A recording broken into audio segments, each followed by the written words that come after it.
y बराबर 4 है, यानी y का मान 4 है। तो देख लीजिए इस बिंदु में y का मान 4 क्या है, तो a में x का मान 4 है, b में y का मान 4 है, यानी कि इसका 39 का उत्तर भी आपका b होने जा रहा है। फिर अब 40 नंबर आइए, 40 मूल बिंदु का निर्देशांक कोई भी बता सकता है। मूल बिंदु का निर्देशांक 0 0 होता है, यानी आपका 40 का ए उत्तर हो गया। फिर 41 आएंगे। 41 नंबर क्वेश्चन देखिए। 41 नंबर क्वेश्चन में देता है कि निम्नलिखित में से कौन सी सबसे छोटी प्राकृत संख्या। तो प्राकृत संख्या जब आपको बोला तो प्राकृत संख्या 1 से शुरू होती है, यानी इसका उत्तर सी एक है इसका। फिर 42 नंबर में आएंगे कि 42 नंबर कहता है कि निम्नलिखित में कौन परिमेय संख्या है। तो परिमेय संख्या के देख लीजिए, ऑप्शन नंबर ए में √25 जिसका वर्गमूल 5 होगा वही परिमेय होगा, बाकी सारा अपरिमेय है, यानी 25 क्या कहते हैं 42 का उत्तर ए होगा। 43 निम्नलिखित में कौन सी अपरिमेय संख्या है। तो देखिए पहला में रेकरिंग की, दूसरा में √16 जिसका 4 हो जाएगा, तीसरा में 9 27 है जो नहीं निकल सकता है। 9 27 को जब काटेंगे तो 9 3 27 हो जाएगा, जो कि आपको अपरिमेय, और यहाँ पे √5 × √5 है, इसका मतलब है कि ये 5 हो जाएगा। तो आपका ऑप्शन नंबर सी अपरिमेय है। ऑप्शन नंबर सी 43 का ऑप्शन नंबर सी जो है वो अपरिमेय है। इसके बाद आइए, इसके बाद हम जो है 44 नंबर क्वेश्चन,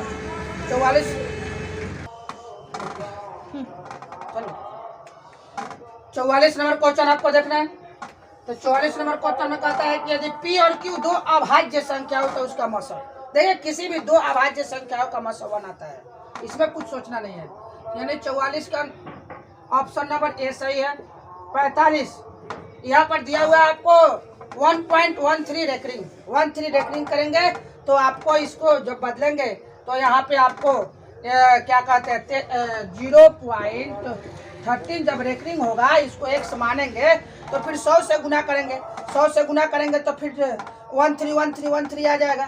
तो उसके बाद यानी 99 और क्या कहते हैं 13 बचेगा, 13/99 जो कि सी नंबर ऑप्शन। 45 के बाद 46 नंबर क्वेश्चन, 18 और 72 का मसर। तो 18 चौक 72, 18 और 72 है, तो 18 से 4 जब 18 से 72 जब कट गया यानी विभाजित हो गया तो उसका मसर 18 ही होगा, यानी ऑप्शन नंबर ए हो गया। अब 47 नंबर क्वेश्चन पर आ जाइए। तो √12 का परिमेयकरण गुणांक, यह मैं बताया था कि परिमेयकरण गुणांक का मतलब क्या होता है कि जब इसको फैक्टर करेंगे तो 2 × 2 × 3 आएगा। तो 2 में 1 2 बाहर और 3, तो यही परिमेयकरण गुणांक मतलब अपरिमेय, तो इसका √3 आंसर होगा। तो इसका √3 आंसर का मतलब हो गया कि ऑप्शन नंबर ए। 47 के बाद 48, यदि P एक धनात्मक पूर्णांक हो तो धनात्मक सम पूर्णांक का रूप क्या होगा। किसी भी सम का मतलब 2 से गुना, सम का मतलब 2 से गुना 2P, यानी ऑप्शन नंबर ए। 49 में आपको क्वेश्चन दिया हुआ है, देख सकते हैं कि निम्नलिखित में किसका दशमलव प्रसार शांत।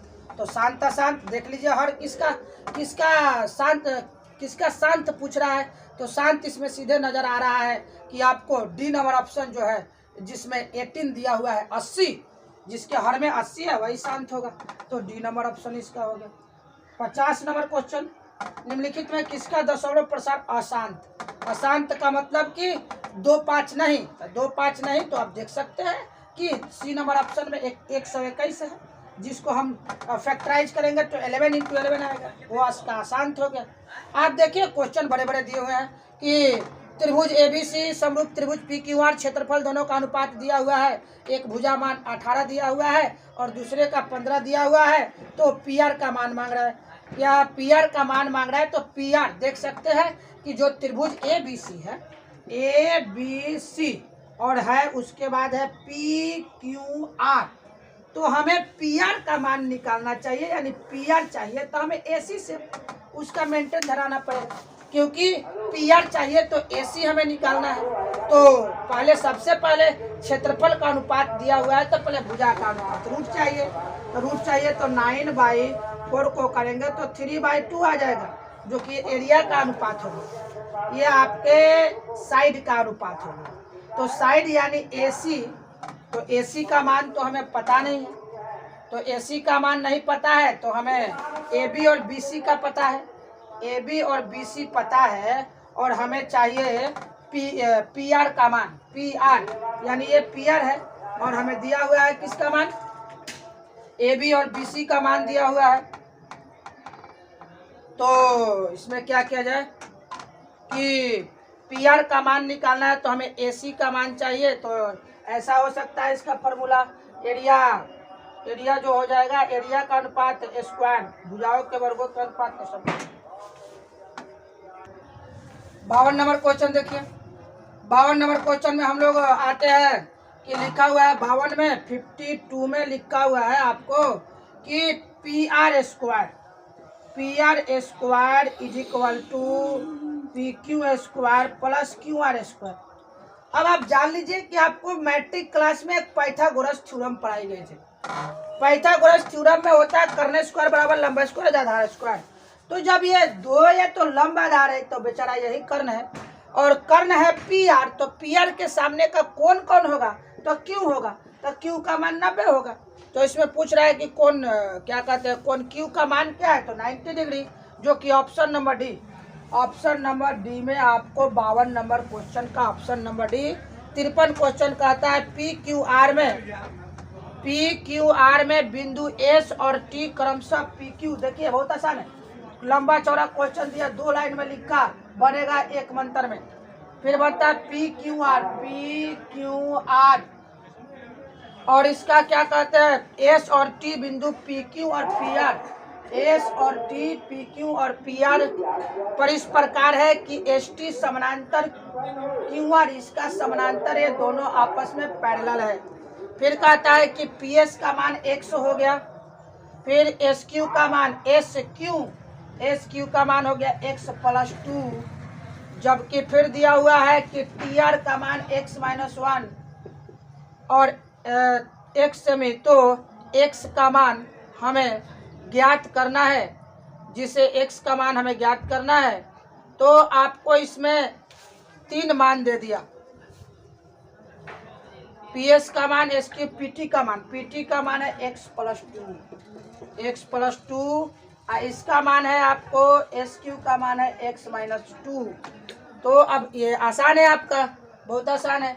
ये जब ये पैरेलल हो गया तो ये इसका पाइथागोरस थ्योरम लगाइए, x माइनस 2 x प्लस 2 बटा x माइनस 1, क्रॉस मल्टीप्लीकेशन कीजिए तो क्या हो जाएगा x स्क्वायर माइनस x, ये हो जाएगा x square plus 2x minus 2x और 2 दूनी के 4 हो गया, यानी माइनस 4 हो गया। तो ये 2x cancel, x square cancel, minus x is equal to minus 4 cut गया, x का मान 4 आ गया।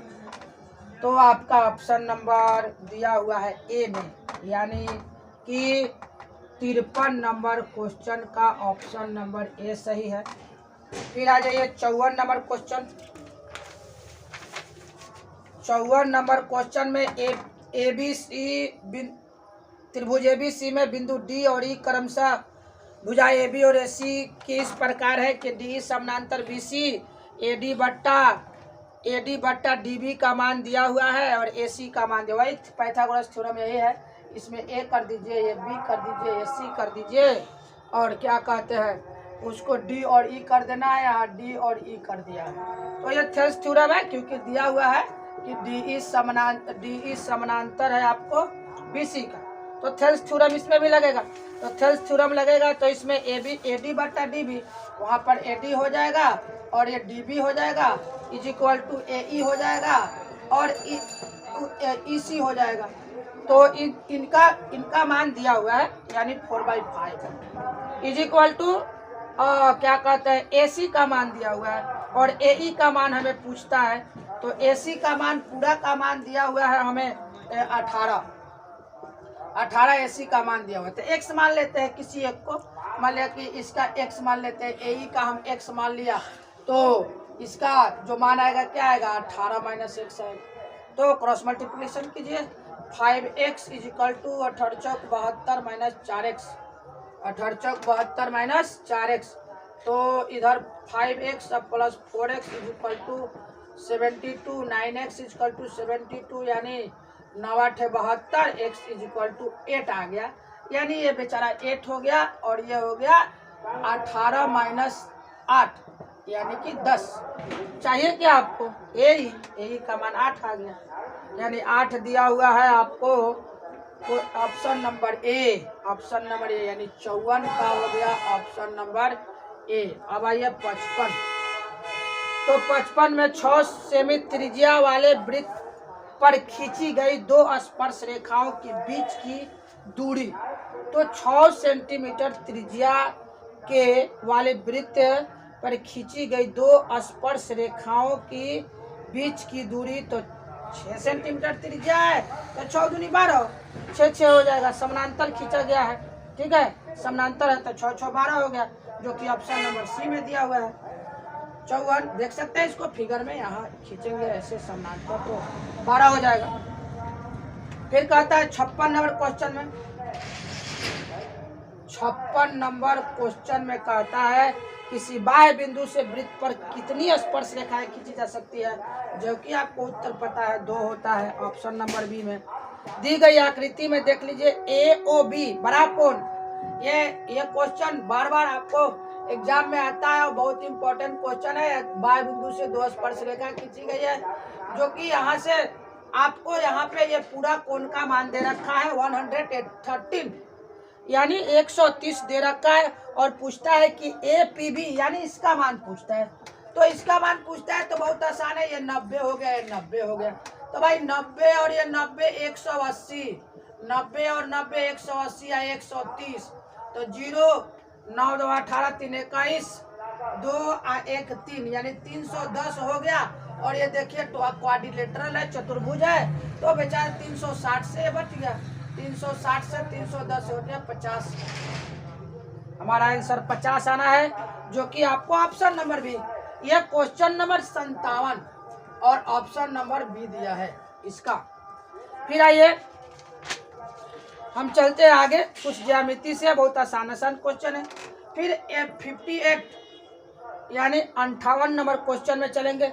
दी हुई आकृति में PT और TQ 2 स्पर्श रेखाएं बिंदु केंद्र O से वृत्त पर इस प्रकार खींचा गया कि PTQ का मान 50 है, तो OPQ same to same question. इसका आधा का मान दे रखा है, यह आधा का मान 50 है, तो फुल का मान 100। कब कोई पूछे आपसे कि फुल का मान 100 क्यों होता है भाई, तो ये फुल का मान 100 इसलिए होता है कि ये दोनों ट्रायंगल जो होते हैं आपस में सिमिलर होते हैं, दोनों ट्रायंगल सिमिलर होते हैं।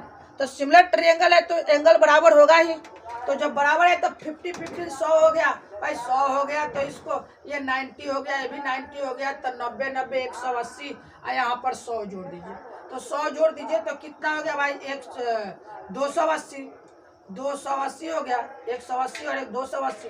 अब 360 में से आप 280 घटा लेंगे तो कितना आ जाएगा 8 16 8, यानी कि आपको कितना आएगा केवल 80। यानी ऑप्शन नंबर इसमें आपका इसमें पूछ रहा आपको क्वेश्चन आपसे पूछा था 50 दिया था 100। OPQ वो छोटा है, ये जो ट्रायंगल है, सॉरी फिर से इसको हम फिगर ड्रॉ करता हूँ, थोड़ा मिस्टेक हो गया। इसको यहाँ से ऐसे था, यहाँ से था, ये जो कॉर्ड है यानी जीवा है ये मिलाई गई है, बहुत तो कोई खास मायने नहीं है। और ये 100 हो गया तो यहाँ पे आपको ये 100 डिग्री का 50 और ये 50, तो ये 100 हो गया, और 100 हो गया तो ये कितना हो जाएगा भाई 80 हो जाएगा। जब ये पूरा 80 हो जाएगा तो ये तो रेडियस है, देख सकते हैं ये दोनों रेडियस है, तो यह दोनों कोण आपस में इक्वल हो जाएगा, तो ये 80 हो गया। ट्रायंगल का तीनों जो कोण होता है उसको मिलाकर हम लोग 180 कहते हैं, और ये बेचारा 80 निकल गया इसमें से, तो बचा कितना 100, और दोनों बराबर बराबर है तो ये 50-50 होगा। तो आपका ऑप्शन नंबर 50 होगा डी, 58 का ऑप्शन नंबर डी हो गया। फिर आइए 49 नंबर रूप से स्पर्श करने वाले दो वृत्तों के उभयनिष्ठ स्पर्श रेखाओं की संख्या। मैंने आपको लिखाया था कि बाह्य रूप से दो वृत्त स्पर्श करेगा तो इसमें 3 उभयनिष्ठ स्पर्श रेखा खींचा जाएगा, जो कि क्वेश्चन नंबर 59 का सी नंबर ऑप्शन यहाँ पर दिया हुआ है। 3 पूछ रहा है। कहता है एक आकृति दिया हुआ है जिसमें केंद्र O है और एक क्या कहते हैं सेम टू सेम अभी वहाँ पे जो हमने बनाया यह आपका यह आकृति है 60 नंबर क्वेश्चन में, कि यहाँ पे एक कॉर्ड है, एक जीवा है, यहाँ से सेंटर से इसकी 2 रेडियस मिला दी गई है, 2 आर रेडियस निकल गया और फिर रेडियस के बाद यहाँ पर देखें तो यहाँ पर ये जो केंद्र का कोण है, सेंटर का कोण 40 दिया। अभी मैंने वहाँ बताया था कि जब ये 40 हो गया और ये रेडियस तो ये दोनों कोण आपस में बराबर होंगे। आपस में बराबर होंगे तो बचा कितना भाई, 180 में से 40 गया तो 140 बच गया, यानी ये बच गया 70, ये भी बच गया 70। तो आपको पूछ रहा है ओ ए बी यानी 70 डिग्री, तो 70 डिग्री ऑप्शन नंबर डी, 60 का ऑप्शन नंबर डी आ गया। फिर आइए 61 नंबर क्वेश्चन देखते हैं। तो 61 नंबर क्वेश्चन में आप देखिए 64 का अभाज्य गुणनखंड में 2 का घात, तो 2 दूना का 4 दूना का 8 दूना का 16 दूना का 32 दूना का 64 यानी 6, तो यानी 6 घात होगा। तो इसका आपको 61 नंबर क्वेश्चन का 6 घात यानी ऑप्शन नंबर सी। 62 में कहता है महत्तम समापवर्तक पी क्यू गुने लघुत्तम समापवर्तक बराबर क्या। तो आपको पढ़ाया गया कि मौसा गुने लसा बराबर पहली संख्या गुने दूसरी संख्या, तो पी क्यू पहला संख्या पी और दूसरा संख्या क्यू, तो इसको गुना करिए पी गुने क्यू, ऑप्शन नंबर 1 यानी 62 का ऑप्शन नंबर ए हो जाएगा। फिर आइए महत्तम क्या कहते हैं 63 में किसी बहुपद की घात होती है, क्या होती है, तो किसी बहुपद का घात 4 ऑप्शन है, भिन्न हो नहीं सकता, ऋण हो नहीं सकता, पूर्ण संख्या होगा, पूर्ण संख्या हो सकता है, बहुपद का घात पूर्ण संख्या हो सकता है, यानी 63 नंबर का option number C right answer है। फिर आपने 64 नंबर क्वेश्चन में A x square plus B x plus C A not equal to 0 का आलेख कैसा होता है। आलेख तो आपने द्विघात समीकरण का पढ़ा नहीं, तो द्विघात समीकरण का आलेख नहीं पढ़ा, लेकिन फिर भी रैखिक समीकरण का आलेख रेखा आता है और द्विघात समीकरण का क्या आएगा, वृत्त तो आएगा नहीं, परवलय है, सरल रेखा आएगा नहीं, अतिबलय है, तो इसमें क्या कहते हैं कि सरल रेखा होगा नहीं तो परवलय का होगा, यानी B number option 64 number question का बी नंबर ऑप्शन होगा। शून्यक 2 और 8 वाले बहुपद की संख्या होती है, बहुपदों की संख्या। बाबू कहने का मतलब है कि बहुपदों की संख्या होता है। शून्यक हमें मिल गया 2 और 8, तो 2 शून्यक हमें दिया गया तो द्विघात बहुपद कै गो निकालेंगे, 1 निकाल सकते हैं, यानी कि 65 का ऑप्शन नंबर 1 यानी ए होगा। 2 शून्यक से 1 ही बहुपद निकाल सकते हैं, ज़्यादा तो निकाल नहीं सकते हैं। फिर कहता है किसी द्विघात बहुपद के शून्यक यदि 2 और 6 है तो द्विघात बहुपद कैसा होगा। तो शून्यक है 2 और 6, तो इसका योग कीजिएगा तो 2 और 6 जोड़िएगा तो 8 हो जाएगा, और गुना कीजिएगा 2 में 6 से तो 12 हो जाएगा। आपको पता होगा कि द्विघात बहुपद का फॉर्मूला होता है x square minus alpha plus beta into x plus alpha into beta. तो एक्स स्क्वायर योग आया है 6 2 8 एक्स और ये हो गया 12, यही आपका आंसर हो जाएगा, यानी x square minus 8 x plus 12, जो कि ऑप्शन नंबर बी में दिया है। 66 नंबर क्वेश्चन का option number B right answer होगा। फिर आइए 67 नंबर कहता है कि किसी बहुपद द्विघात बहुपद इतना का शून्यक, तो शून्यक करना है तो इसको फैक्टर कर देंगे, अल्फा बीटा निकाल देंगे। बहुत सी आपके पास तरीका है, तो फैक्टर के अनुसार 55, 11 5 55 और 11 5 16, यानी इसका जो शून्यक होगा वह दोनों क्या होगा, दोनों ऋणात्मक होगा, क्योंकि फैक्टर जो बहुपद जो हमारा है वह बहुपद प्लस में है, तो दोनों कोष्ठ हमारा प्लस होगा और प्लस के बाद दोनों का माइनस होगा, यानी दोनों ऋणात्मक। 67 नंबर क्वेश्चन का ए नंबर ऑप्शन। फिर 68 में आइए बहुपद इतना के शून्यक एक दूसरे के व्युत्क्रम है। शून्य कहता है कि 2x², यहाँ पे 2x² हम क्वेश्चन नंबर 68 बनाने जा रहे हैं आपको। कहता है 2x² plus 5x minus k, इसका शून्य एक दूसरे का व्युत्क्रम है। ठीक है, तो व्युत्क्रम है तो मान लिया कि वो अल्फा x हो गया और बीटा 1/x हो गया, और दोनों का गुणनफल करेंगे तो गुणनफल इसका 1 हो जाता है। और गुणनफल का सूत्र होता है c बटा है, और c का मान आपको इसमें दे रखा है -k, और a का मान दे रखा है आपको 2, इसको ये 1 हो गया। तो यहाँ पे शून्यकों का गुणनफल जब लिया तो 1 आया, तो 1 और इसका k/2 क्रॉस मल्टीप्लिकेशन कीजिएगा तो -k = 2 हो गया, यानी k = कितना हो जाएगा, तो -2 हो गया।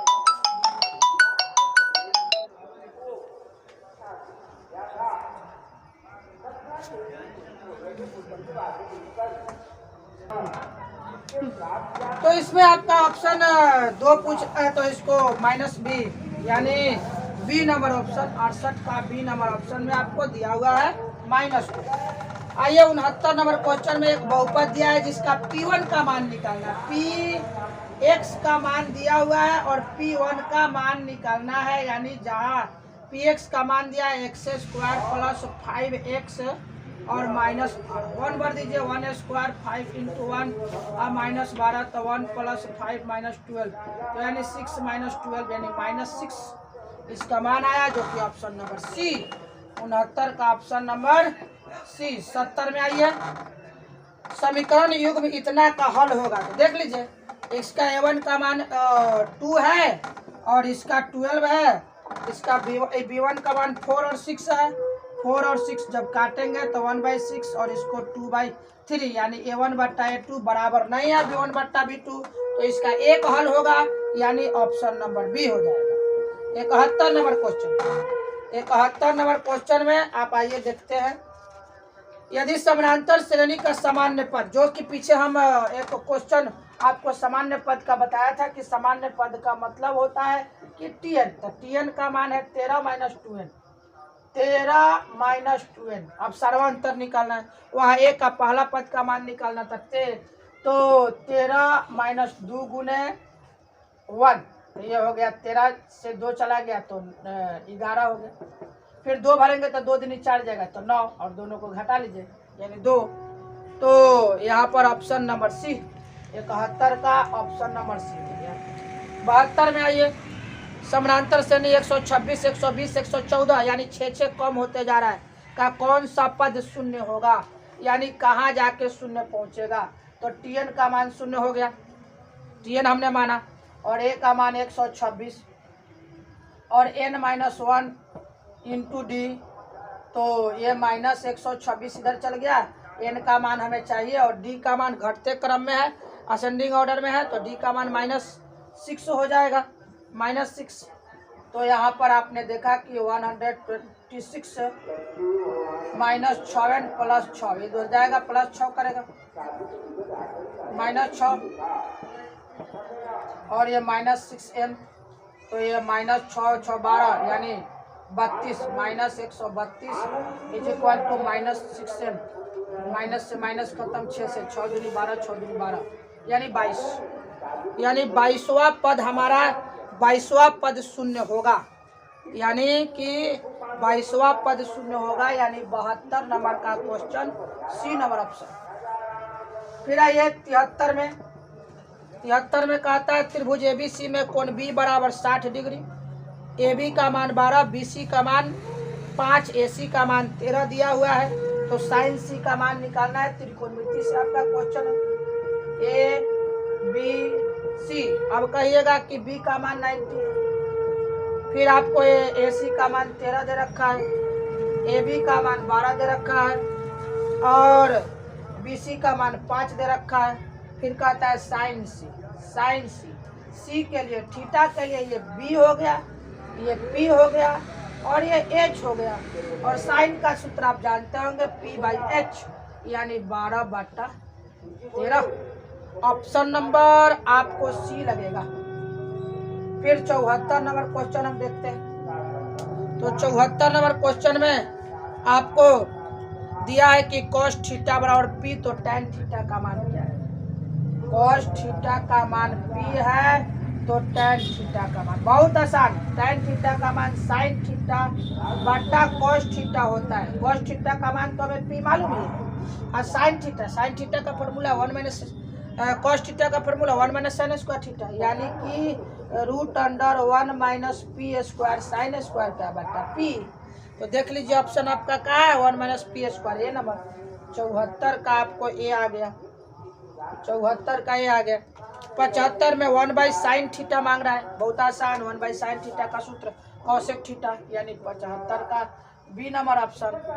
फिर 76 में कहा सेक इंटू कॉस, आसान सी बात है, इसका 1 होता है, sec theta into tan theta का मान 1 होता है, जो कि ऑप्शन नंबर डी में दिया हुआ है। फिर आप चलते हैं, क्या कहते हैं, 77 में कॉट थीटा बराबर √1/√3 दिया है, कॉट थीटा का मान 1/√3 दिया है, तो 1/√3 कॉट में 60 डिग्री का मान होता है, तो 60 डिग्री का मान होता है, सेक थीटा मान रहा है, यानी सेक में 60 डिग्री भरेंगे तो उसका मान हमको हो जाएगा, सेक 60 का मान 2 हो जाएगा, तो ऑप्शन नंबर सी, 77 का ऑप्शन नंबर सी हो गया।